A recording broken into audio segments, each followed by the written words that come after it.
Retrouvons notre équipe de spécialistes prêts à vous donner tous leurs conseils sur la santé de vos compagnons.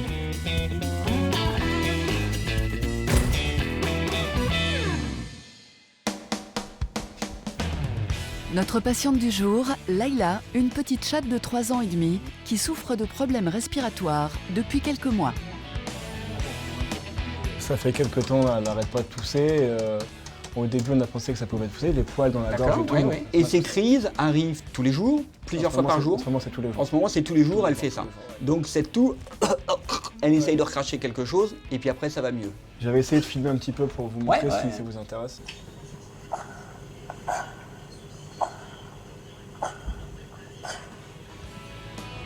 Allez, on va regarder Layla. À sa naissance, Layla présentait une malformation de la narine gauche, ce qui pourrait sans doute expliquer ces phénomènes de toux. Ces raclements, on va dire, de gorge, avec ces bruits que vous entendez, ça dénote un mauvais fonctionnement au niveau de la gorge dans la partie respiratoire.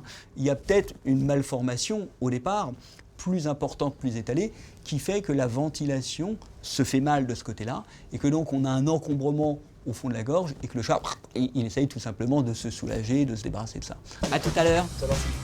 Un premier diagnostic qu'il faut maintenant approfondir. Direction la salle d'opération où l'animal est anesthésié.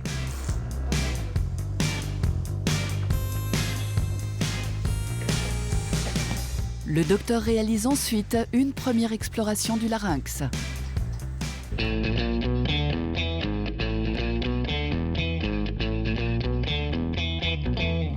Il n'y a absolument aucune anomalie visible. Les manifestations, les signes qu'il présente sont plus en faveur d'un problème de la partie arrière du nez et du naso-rhinopharynx. Compte tenu à la fois des signes que l'animal présente, d'obstruction nasale importante, l'étroitesse de la narine font que le scanner va être un instrument beaucoup plus intéressant sur le plan diagnostique que l'endoscopie du nez. Layla est à présent conduite dans la salle de scanner où le vétérinaire passe le relais à son confrère, spécialiste de l'imagerie médicale.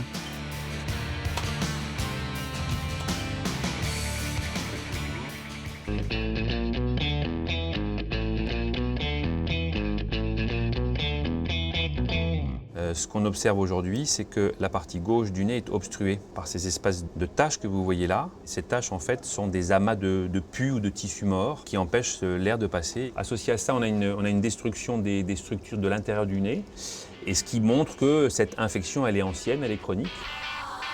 Retour en salle d'opération. L'exploration des cavités nasales va s'effectuer grâce à une rhinoscopie.